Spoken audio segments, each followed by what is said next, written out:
isang paaralan. May dalawang mundo, ang mga lumalaban sa lansangan at mga naniniwala sa batas ng silid-aralan.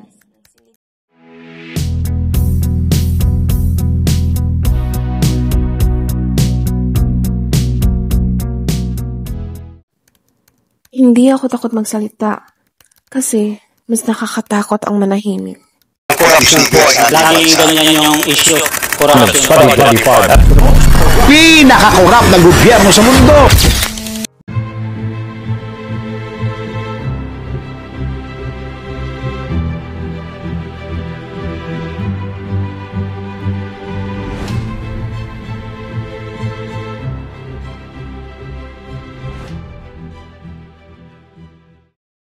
Yan ang dahilan kung bakit ako lumalaban.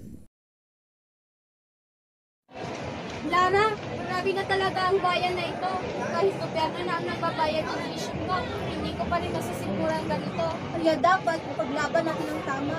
Tama! Mabuhay si Lara! Mabuhay si Lara!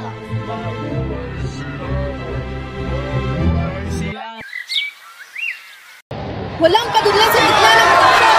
Pero po, ibalik niya!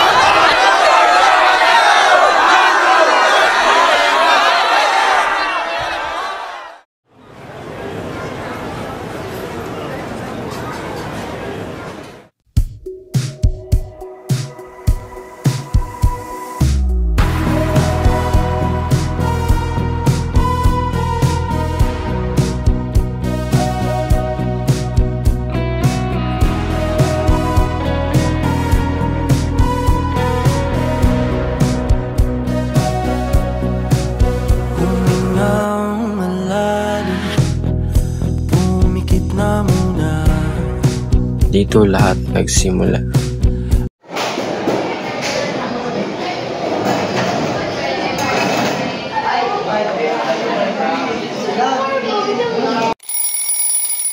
Okay class, political song is not about parties or power. It's about how beliefs. Stand up here, hustle. Okay, stand like the shape of yes. How beliefs shape your relationship with others, with yourself.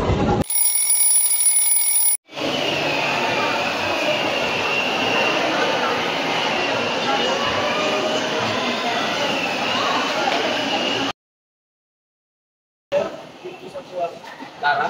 Hindi ka pa rin ba napapagod? Hindi ako magpagod nga. Magaling ako pa. Ito sa pag-ibig. Hindi ko anong kasi ng pag-ibig. Tao o sa bayan?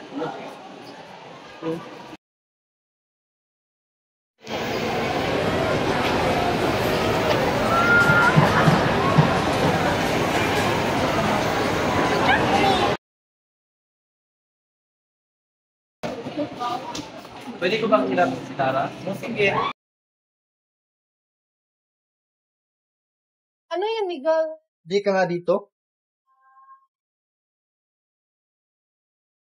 Lara, kailangan mo bang sumama? Oo, kasi kung hindi ako ikilos, magpapatuloy lang kung ganito. Pero may ibang paraan, hindi laging galit. Hindi ito galit, Miguel. Paninindigan to. Bakit ba mayaman ka ganyan na sinasabi mo?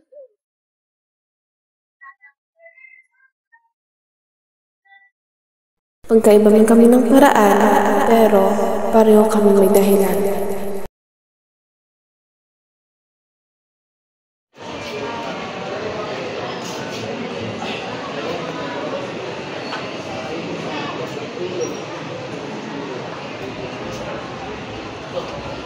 Miguel, ba't ka nandito?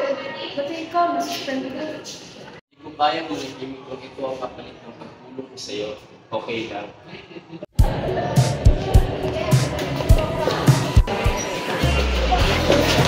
Parehong magkaibang estudyante. Matitigas ang ulo, pero siguro pareho rin ang puso.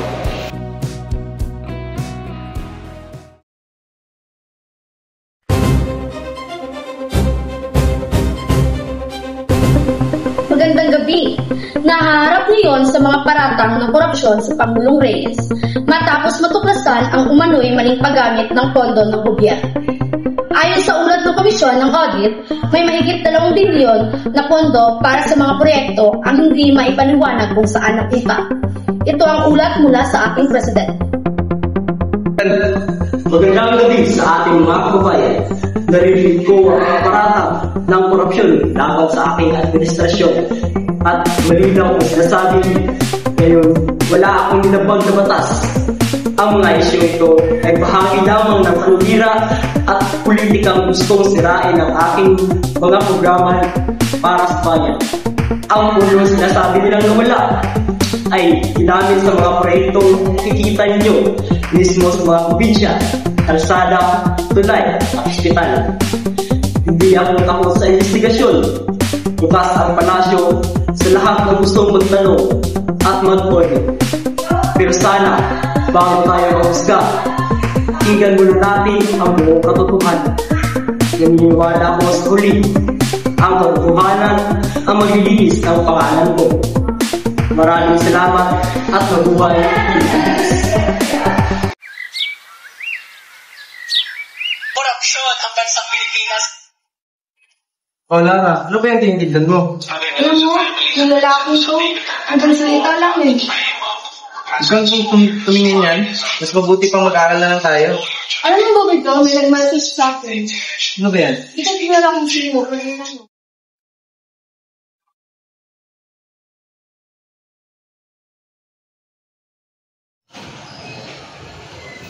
Okay, pa, ano naman itong kaguluhan na to? Di matapos-tapos, ang dami nang nadadamay. Si Lara, alam mo kung ikaw ang nagpadala ng mensahe sa kanya. Yung Lara yan, nakikita ko yung Zarani. Alam ko ang background yan. Huwag niyong saktan si Lara, hindi ako ang makakalaban niyo. Ano? Tumahimik ka! Alam ko ang ginagawa ko.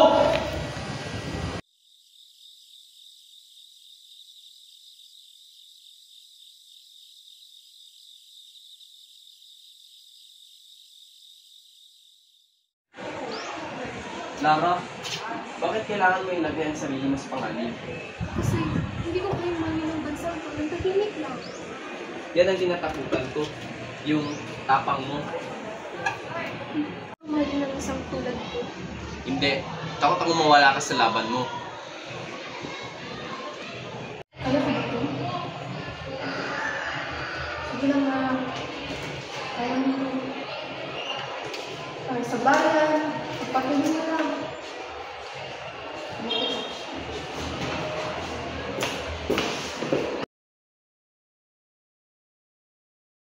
Tinatawag mo daw ako, bakit ko? Miguel Reyes, magandang umaga. Siya nga pala, pakiabot sa papa mo. Kasunduan namin yan para sa paralan. Kasunduan? Ikaw talaga, Miguel. Di ka na nagmana sa ama mo. Pera na kailangan ngayon, sumunod ka na lang.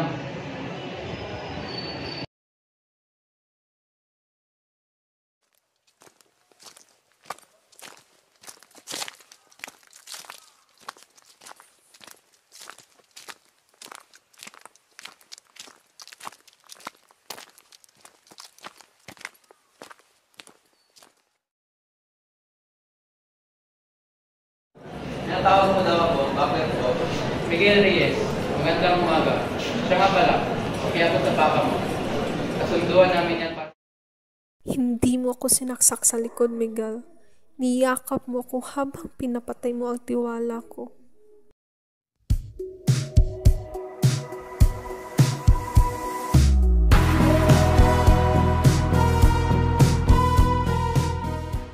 Hindi ko kailangang sumigaw para marinig.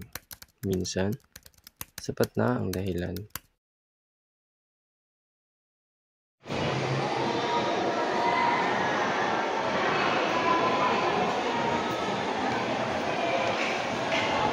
Lara, ano ba? Bakit mo ba ako iniwasan? Alam ko na ang totoo, Miguel. Narinig ko sa principal's office. Ama mo si Rico Reyes, ang presidente. Ang presidente na walang ginawa kundi pagtaksilan ang bayan na to. Kaya mo ko magpiliwanag. Alam ko na ang totoo, Miguel. Alam ko na ang lahat. Huwag ka na magpaliwanag.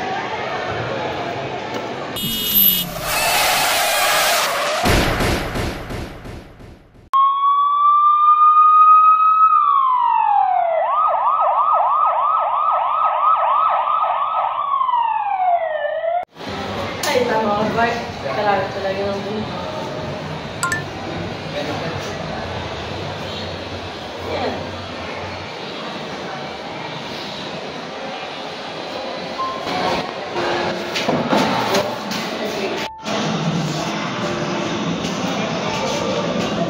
Pa, alam kong ikaw ang gumawa nito.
Akala ko, pareho namin kayang ipaglaban lahat, prinsipyo, pag-ibig, at isa't isa.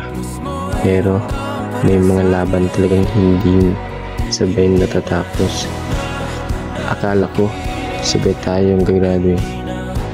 Paalam, Lara.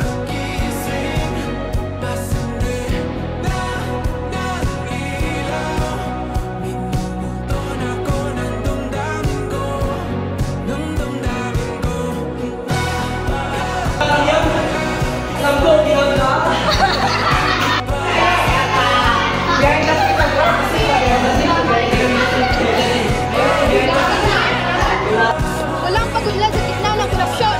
Pera ko, ibalik niyo!